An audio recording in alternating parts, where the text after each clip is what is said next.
Baik, Assalamualaikum warahmatullahi wabarakatuh.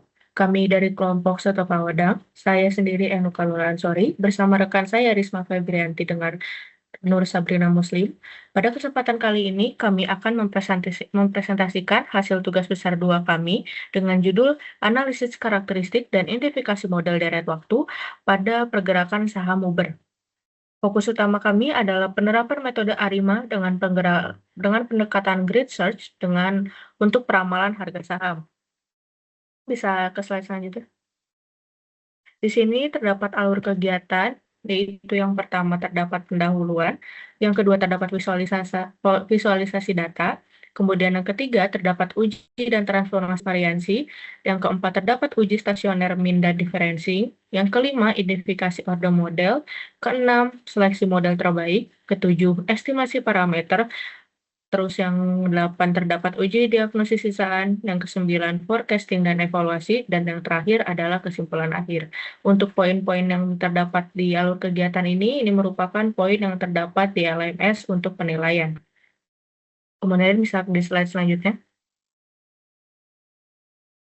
Masuk ke bagian pendahuluan, penelitian kami didasari oleh 3 poin utama, yaitu yang pertama terdapat latar belakang. Pasar saham memiliki karakteristik volatilitas tinggi dan ketidakaturan.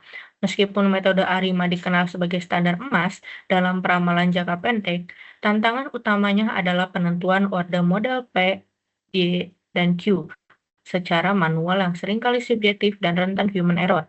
Kemudian, oleh karena itu, penelitian ini menganalisis saham Uber Technology Inc. dengan menerapkan algoritma grid search untuk mengoptimasi pemilihan model secara otomatis dan objektif. Kemudian yang kedua terdapat rumusan masalah.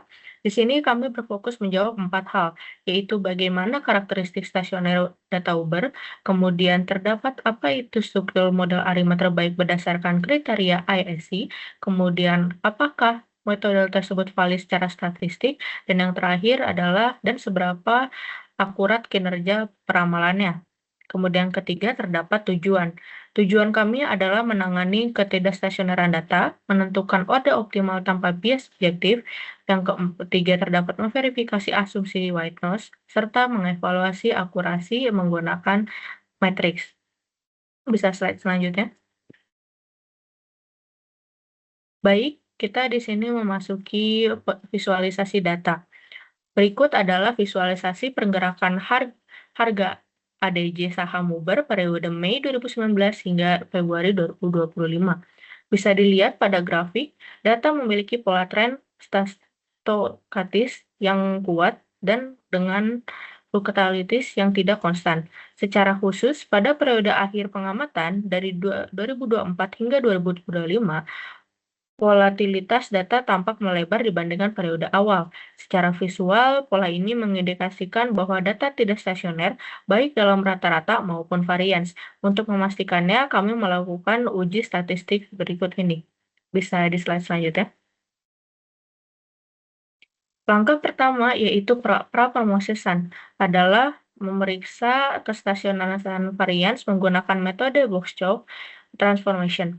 Perhatikan grafik log likelihood di layar. Berdasarkan perhitungan komputasi, diperoleh nilai lambda optimal sebesar minus 0,239.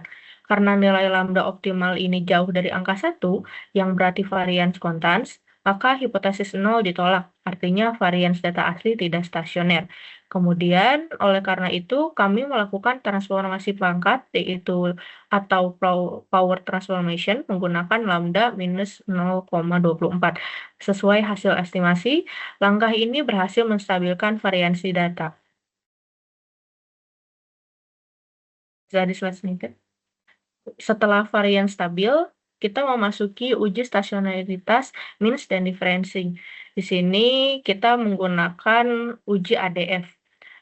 Bisa dilihat pada tabel bahwasannya pada data yang hanya ditransformasi box shows, nilai p-value masih sebesar 0,454, berarti lebih besar dari 0,05. Artinya data masih mengandung tren dan belum stasioner. Untuk mengatasinya, kami melakukan proses differencing order pertama, yaitu D sama dengan 1. Hasilnya, p-value turun drastis menjadi sekitar 2,72 kali 10 pangkat min 18. Nilai ini jauh di bawah taraf signifikasi, sehingga hipotesis nol ditolak. Data hasil transformasi Box-Stokes dan differencing satu kali dinyatakan stasioner dan siap dimodelkan. Bisa di slide selanjutnya. Di sini kita memasuki tahap identifikasi order model.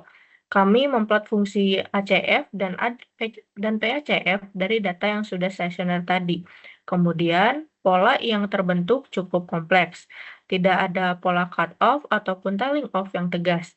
Hampir seluruh koefisien berada pada pita kepercayaan, namun ada beberapa spike kecil yang keluar batas. Di sini terdapat berdasarkan spike yang signifikan tersebut, kami mengidentifikasi kandidat order sebagai berikut, yaitu yang pertama terdapat di order ARP dari plot PACF, leg-nya terdapat 0, 2, 6, 8, dan 12, dan order MAQ dari plot ACF, yaitu dengan leg 0, 2, 6, 8, 12, dan 17. Mengingat pola yang tidak tunggal ini, kami akan menguji kombinasi dari kandidat-kandidat tersebut menggunakan metode Gracious yang akan disampaikan oleh Nur Sabrina.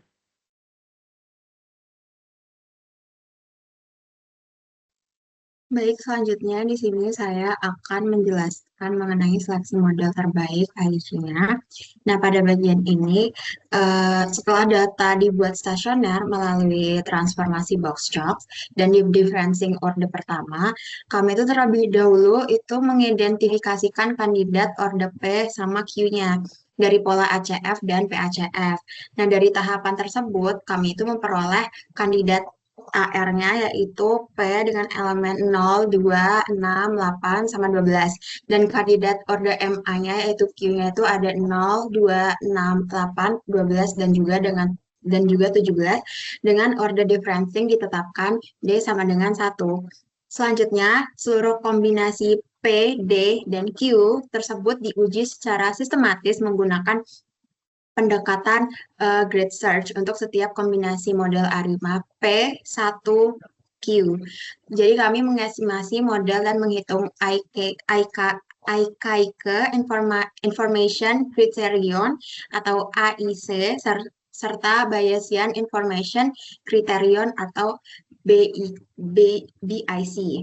Nah, dari top 5 AIC itu yang ditampilkan pada slide di sini dapat dilihat bahwa nilai AIC yang terkecil itu diperoleh pada model ARIMA 0, 1, 17 dengan AIC-nya itu sekitar minus 8173,15. Beberapa model lain tuh kayak seperti ARIMA 2117 dan ARIMA 6112 memiliki nilai AIC yang mendekati tapi tetap lebih besar sehingga kurang optimal dibandingkan dengan ARIMA 0117. Nah, dari sisi BIC-nya itu, model-model yang lebih sederhana memang cenderung memiliki BIC yang lebih rendah karena jumlah parameternya itu sedikit. Tetapi IC-nya itu masih lebih tinggi karena fokus tugas kami ini adalah pemilihan model berdasarkan IC yang minimum dengan tetap mempertimbangkan kompleksitas. Kami itu menetapkan ARIMA 0117 sebagai model utama yang akan dianalisis pada tahap berikutnya. Itu. Next slide. Selanjutnya adalah estimasi parameter model. Nah, setelah model kandidatnya terpilih, langkah berikutnya adalah estimasi parameter menggunakan metode Maximum Likelihood Estimation atau MLE.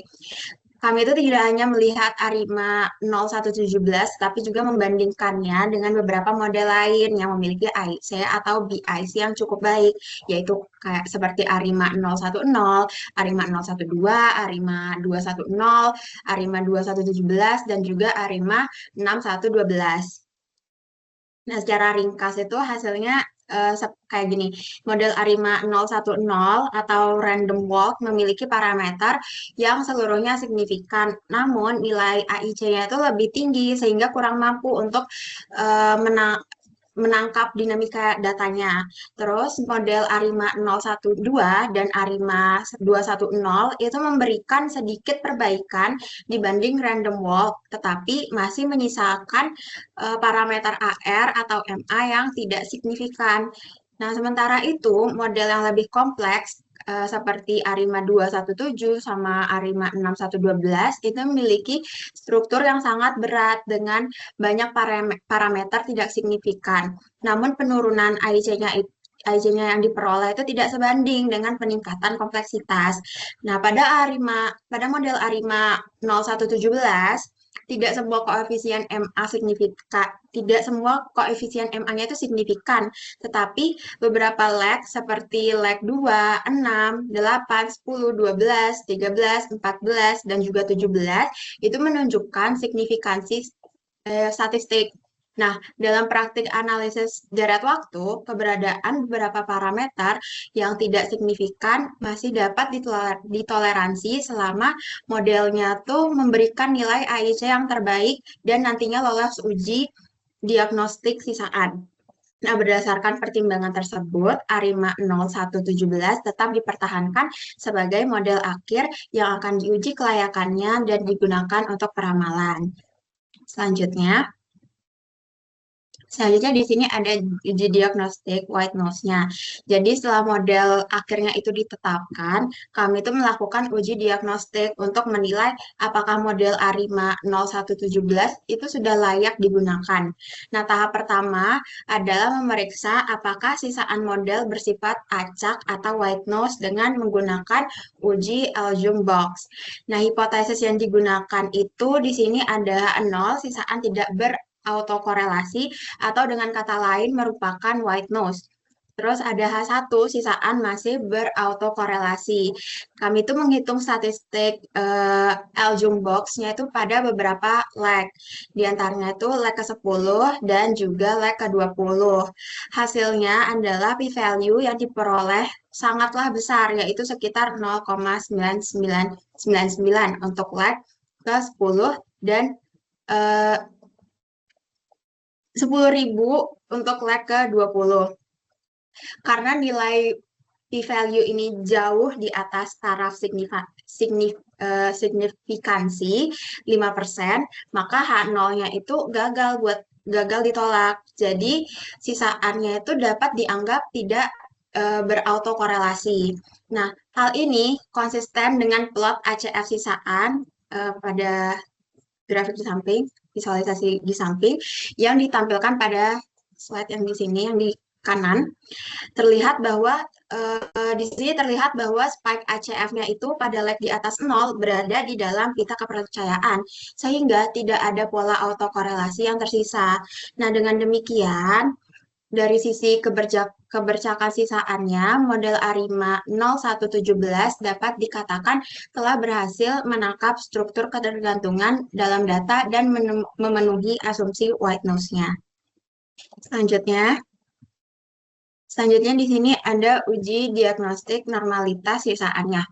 Nah, selain uji white nose, kami itu juga memeriksa distribusi sisaan untuk melihat apakah sisaan modelnya itu mengikuti distribusi normal. Nah, pada tahap ini kami menggunakan dua uji statistik, yaitu ada Shapiro-Wilk dan Kolmogorov-Smirnov.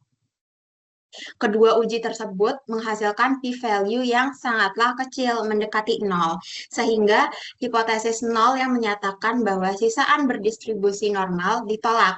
Hasil uji ini diperkuat oleh visualisasi pada slide di bawah ini.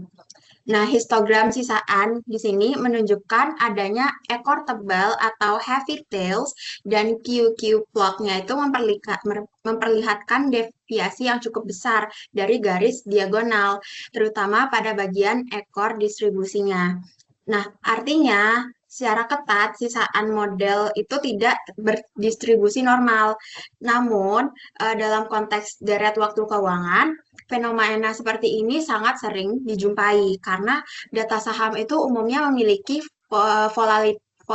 volatilitas tinggi dan kejadian ekstrem yang menyebabkan ekornya itu tebal. Nah, dalam praktik peramalan, asumsi yang paling krusial itu biasanya adalah bahwa sisaan bersifat white noise dan tidak berautokorelasi. Karena uji L-Jung-Box sebelumnya telah menunjukkan bahwa sisaannya itu sudah acak, penyimpangan dan normalitas masih dapat diterima. Dengan demikian, secara keseluruhan, model ARIMA 0, 1, 17 dapat dianggap layak dan cukup handal untuk digunakan pada tahap peramalan. Selanjutnya, Selanjutnya adalah forecasting dan evaluasi data ujinya. Nah, berikutnya, di sini kami tuh menguji kemampuan prediktif model ARIMA 0117 melalui skema peramalan statis. Untuk keperluan evaluasi, deret data dibagi menjadi dua bagian, yaitu yang pertama sebagai data latih, yaitu seluruh observasi kecuali 30 hari terakhir, dan kedua itu sebagai data uji, yaitu observasi terakhir menjelang awal tahun 2025. Nah, model ARIMA 0117 ini kemudian diestimasi ulang menggunakan data latih yang telah ditransformasi dengan box chocks. Dari model tersebut, kami menghasilkan ramalan 30 langkah ke depan pada skala transformasi. Lalu mengembalikannya ke skala harga asli menggunakan transformasi balik box chocks. Nah, interval kepercayaannya itu 95% juga dikonversi ke skala yang sama. Untuk akurasinya, kami menggunakan root mean square error atau RMSE untuk nilai ramalan dan nilai aktual pada data uji. Hasilnya adalah diperoleh nilai RMSE-nya itu sekitar 5,1261 dolar Amerika Serikat. Maaf, nilai RMS-nya itu sekitar 5.1261 dolar Amerika Serikat. Jadi, jika dibandingkan dengan rata-rata saham Uber pada periode uji yang berada di sekitaran 60 sampai 70 dolar, maka kesalahan ini setara dengan sekitar 7 sampai 8% dari level harga rata-ratanya. Nah, pada grafik di kanan ini dapat dilihat bahwa garis ramalan cenderung mempertahankan level harga di sekitar 60 hingga 62 dolar.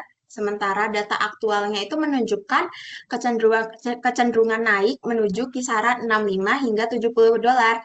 Walaupun modelnya itu cenderung sedikit mengestimasi harga secara lebih rendah, ketika terjadi kenaikan yang cukup tajam, sebagian besar titik observasinya itu aktual, masih berada dalam interval kepercayaan 95%-nya. Nah, hal ini menunjukkan model ARIMA 0117 itu cukup baik untuk merepresentasikan pergerakan jangka pendek dan dapat digunakan sebagai baseline peramalan pada horizon sekitar 30 hari ke depannya. Selanjutnya adalah forecasting 30 hari ke depan. Nah, setelah modelnya itu cukup terbukti cukup baik pada data uji, kami melanjutkan tahap peramalan masa depan atau future forecasting. Pada tahap ini, seluruh data historis sampai tanggal 5 Februari 2025 digunakan sebagai data latih sehingga informasi yang tersedia dapat dimanfaatkan secara maksimal.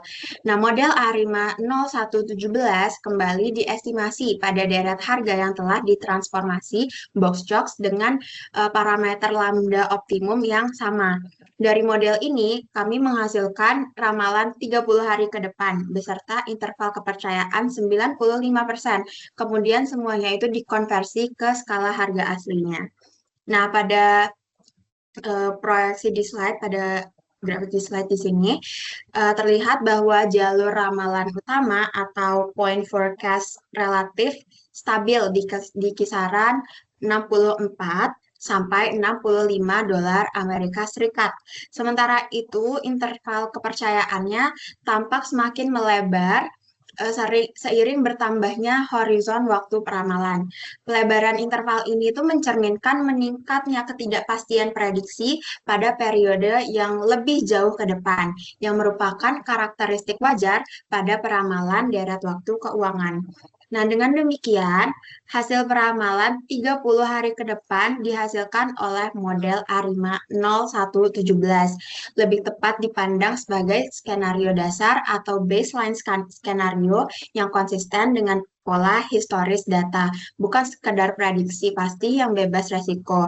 Hasil ini tuh dapat menjadi acuan awal bagi analisis atau pengambilan keputusan dengan tetap mempertimbangkan faktor fundamental dan kondisi yang aktual. Baik, selanjutnya boleh dilanjutkan oleh rekan saya, Risma Febrianti.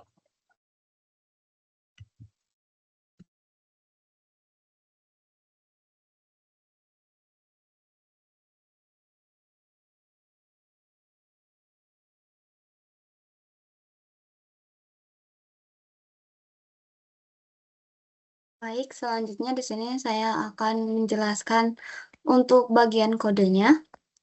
Nah, jadi di sini seperti biasa input data lalu dicek datanya, cek data plot awal, dilihat bahwa data tidak stasioner.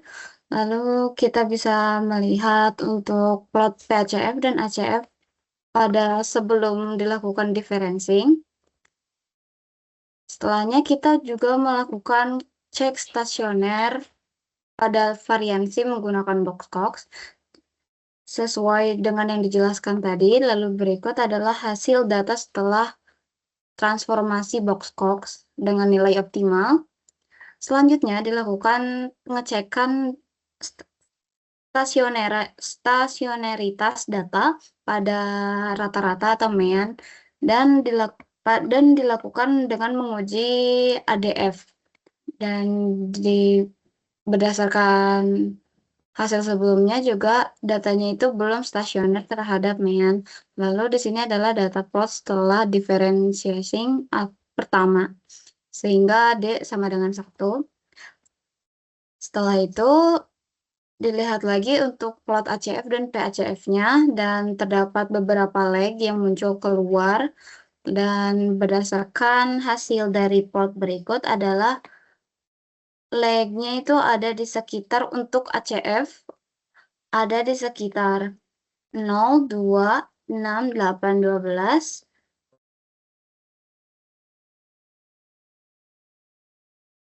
Sedangkan untuk PACF ada di 0, 2, 6, 8, 12, dan 17. Lalu selanjutnya dilakukan identifikasi model dengan mengecek model apa sih yang paling baik. Dan di sini juga dilakukan cek ulang untuk lag-nya apakah benar-benar keluar dari batas. Dan sesuai dengan plotnya itu AR kandidatnya yaitu ada 0, 2, 6, 8, 12, dan seterusnya. Setelahnya dilakukan model selection menggunakan grid search.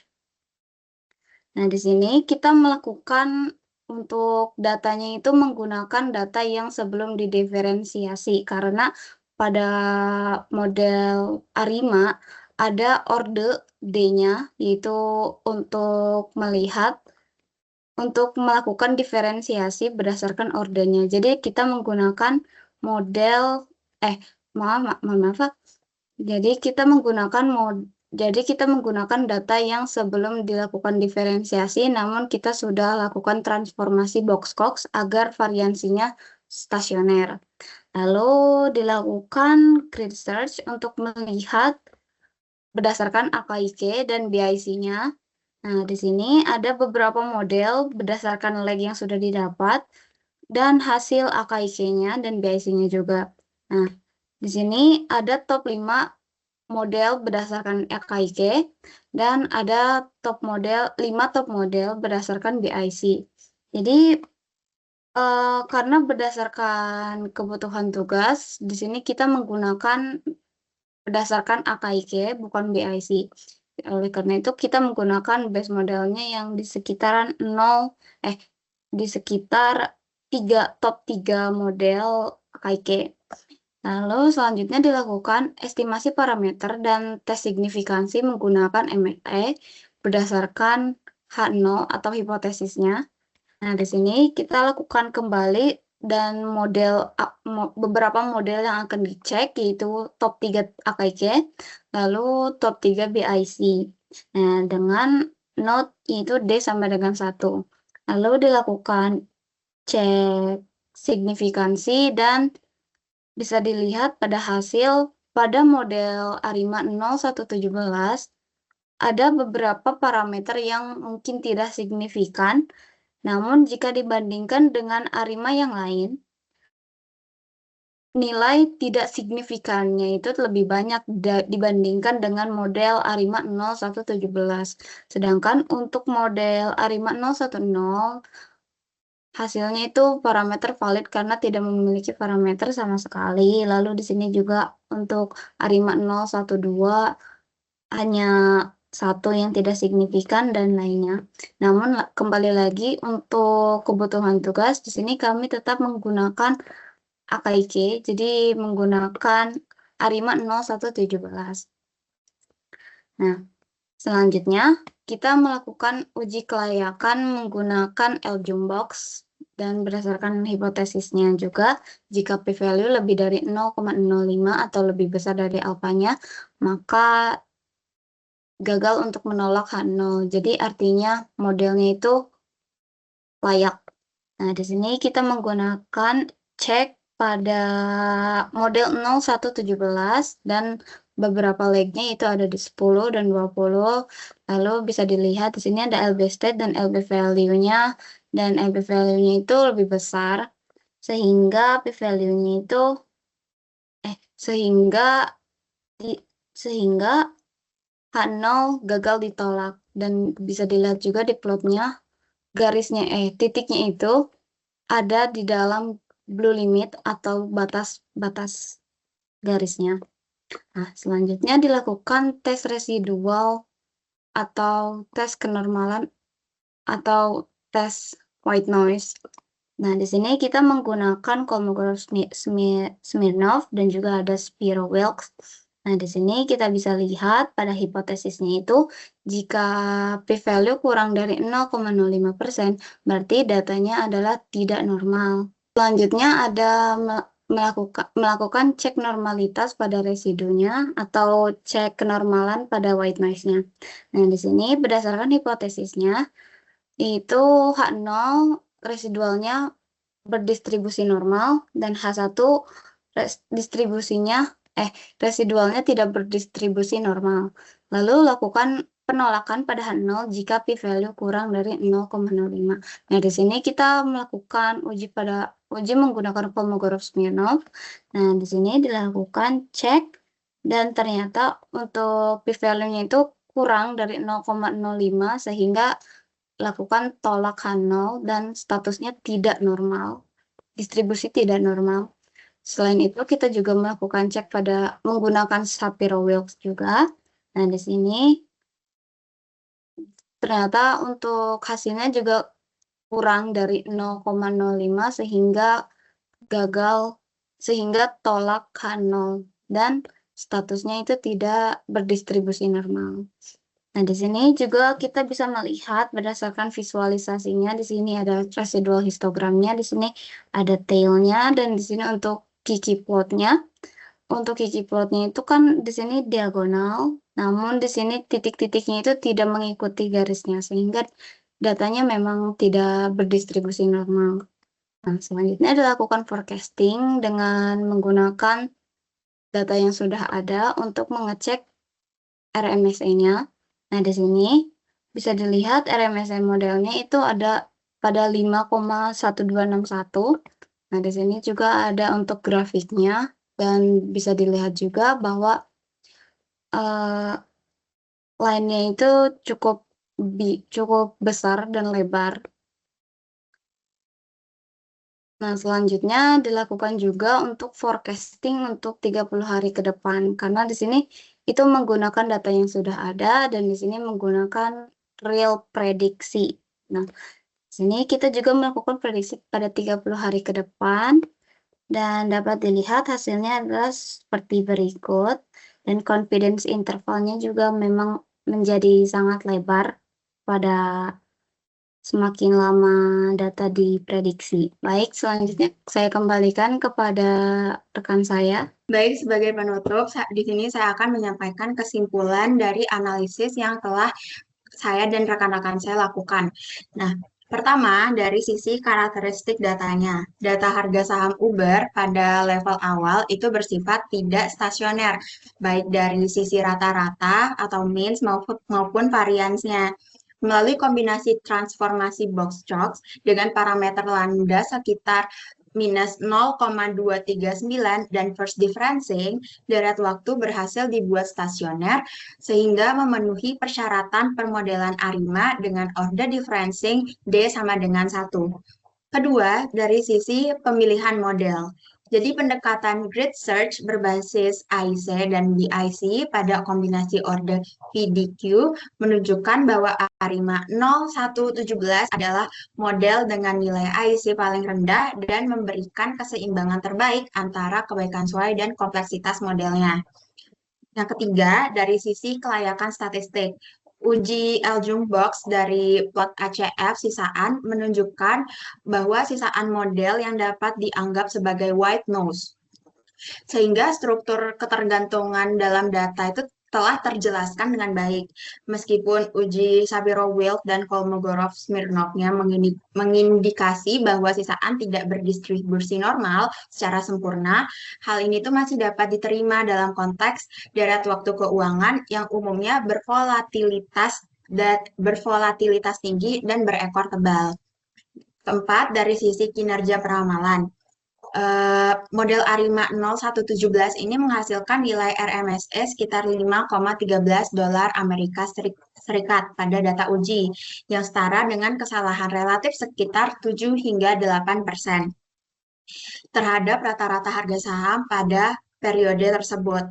Nah, sebagian besar observasi aktual berada di dalam interval kepercayaan 95% dan proyeksi 30 hari ke depan menunjukkan pola harga relatif stabil dengan ketidakpastian yang meningkat seiring berjalannya waktu. Baik, demikian presentasi yang dapat kami sampaikan melalui video ini. Terima kasih atas waktu dan perhatiannya. Wassalamualaikum warahmatullahi wabarakatuh.